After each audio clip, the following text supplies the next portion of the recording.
بهترین مال شما آن است که شما به تربیت فرزندانتون خرج کنید. این مال برای شما ثواب صدقه را داره، ثواب خیرات را داره که شما در راه علم و کسب علم فرزندانتون، در راه خیر فرزندانتون، تربیت فرزندانتون هزینه میکنید. این همه نزد الله اجرند، ثوابند و الله عوض اینها را میدهد.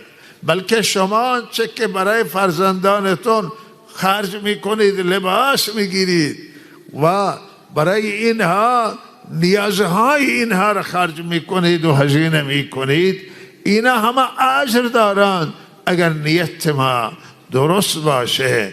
و اینکه این حق فرزندان بر ما، این فریضه، این وظیفه نان و نفقه اینا را الله بر ما لازم قرار داده است. اگر ما این نیت بکنیم که این دستور الله است، وظیفه منه و من به اینا خرج بکنم، الله تعالی برای همه شما را اجر میده.